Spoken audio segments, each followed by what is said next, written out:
Minutat e fundit me Bleonën e vogël 6 vjeçare, e cila rezulton e zhdukut prej 22 majit.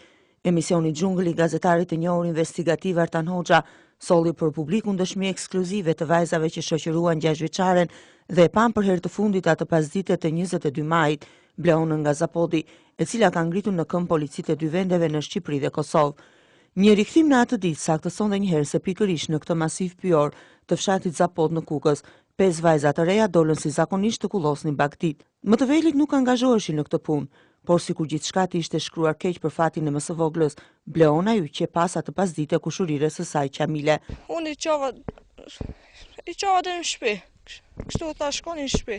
Ato u nisën dolat si për të një gurë, me i pa të jeme sigur të kanë shku në shpi apo jo. I pash se kanë shku edhe u nisa unë sipër. Edhe këtu të kiguri, kur e pash Bleonën ishte të ardhë mas meje.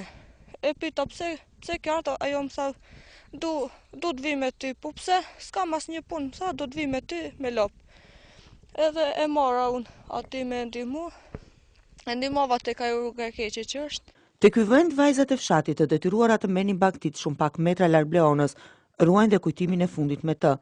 Më pas në harkun e disa minutave, gjithçka kthehet në enigmë dhe që sot e gjithë ditën nuk po gjen dot zgjidhje. Më të voglën 6 vjeçaren e lanë duke ngrënë bukë dhe vetëm pas pak minutash, në vendin ku ajo ishte ulur, gjetën vetëm xhupat dhe gazetën ku kishte mbështjell bukën e pasdites.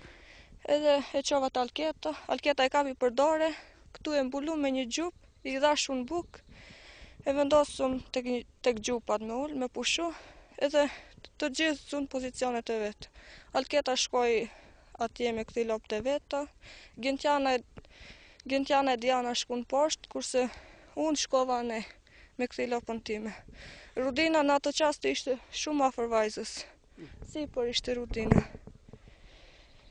Po, ajo ishte ngjit me këthy baktit e veta? Po, kishte shku me këthi qingjat e saj.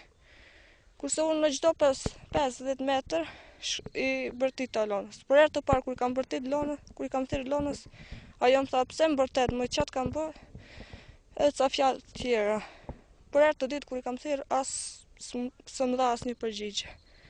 Kur ishim këtu, ajo më lipte ujë, unë direkt shkova për tek burimi. Vajza ajo s'ka menduar se mos ka shkuar në shtëpi. Edhe më tha se mos ka shkuar në shtëpi. Kur e ke marrë vesh ti që si se Bleona? Më mora vesh se kur i pash e kishte marrë të dy xhupat me vete. Edhe pita the, ku është Bleona? Tha mos ka shkuar në shtëpi Bleona. Më njerë lajmërova në shtëpi, mos ka Bleona në shtëpi. Më thatën këto jo. Kontrollova krejt vendi. Vajzat rrëfej mëtej se nuk ishin para asnjë të huaj atë ditë në atë zonë, ku ato kishin dalë për të kullotur. Madje në momentet e fundit ku shkëputën kontaktet me Bleonën, nuk dëgjuan të qarat të saj apo ndonjë zhurmë të dyshim. Gjithçka mbetet e paqartë brenda një misteri. Nuk dëgjove ndonjë zhurmë, nuk pe ka. Asnjë zhurmë, as ndonjë qarje, asgjë.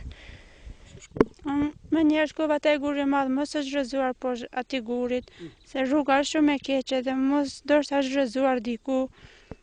Kontrollova me njerë krejt atë rrugën, atë gurin. A shkova deri në shtëpi, kontrollova rrugën për në shtëpi, as aty nuk ishte.